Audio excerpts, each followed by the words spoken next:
100 కోట్ల రూపాయలతో మెదక్ ప్రజలకు మంచి చేయమంటూ వెంకట్రామరెడ్డికి వెన్నుదనుగా నిలిచిన ఉమ్మడి కుటుంబం ఆయన గెలుపు కోసం మండుటెండను సైతం లెక్క చేయకుండా ఎన్నికల ప్రచారంలోనూ పాలుపంచుకుంటున్నారు.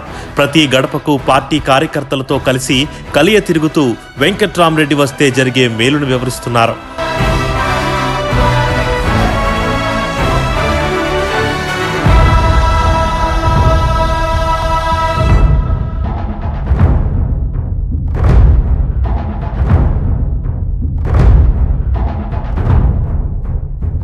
ఉమ్మడి కుటుంబం నుంచి 100 కోట్ల రూపాయలతో ట్రస్ట్ పెడుతున్నాం.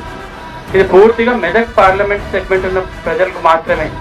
మెదక్ పార్లమెంట్ పరిధిలోని యువత భవిత కోసం వెంకట్రామరెడ్డి గారికి ఒక్క అవకాశం ఇవ్వాలంటూ ఓటును అభ్యర్థిస్తున్నారు వెంకట్రామరెడ్డి కుటుంబ సభ్యులు. ఎవరైతే యూత్ ఎవరికైతే ఉద్యోగాలు లేవో వాళ్ళకి మాకు హైదరాబాద్ చేసే కంపెనీస్ వీళ్ళందరినీ పిలిపించి స్కిల్ డెవలప్మెంట్ చేయించి ప్రతి 6 నెలలకు జాబ్ మేళా పెడతాం. పక్కవారి కోసం రూపాయి ఖర్చు చేసేందుకు కూడా ఆలోచించేవారున్న ఈ రోజుల్లో ప్రజాసేవ కోసం ఉమ్మడి కుటుంబ ఆస్తి నుండి 100 కోట్ల రూపాయలు ఖర్చు చేస్తానంటున్న వెంకట్రామరెడ్డికే మా మద్దతు అంటున్నారు మెదక్ ప్రజలు. ఇప్పుడు మన వెంకట్రామరెడ్డిని మంచిగా మెజారిటీతో గెలిపిద్దామని మేము అనుకుంటున్నాం. వెంకట్రామరెడ్డి గారికి అవకాశం ఇద్దాం అనుకుంటున్నాం. కలెక్టర్ లాంటి వ్యక్తిని గెలిపించుకుంటే యువతకు ఖచ్చితంగా ప్రోత్సాహం ఉంటుందని నేను నమ్ముతున్నా. ఖచ్చితంగా వెంకట్రామరెడ్డి సార్ అసలు మంచి వ్యక్తిని గెలిపించుకుంటాం. ఖచ్చితంగా 5 ఏళ్ల ఎంపీగా మేము నిలబెట్టుకుంటాం. మెదక్ ఎంపీగా వెంకట్రామరెడ్డిని గెలిపిద్దాం.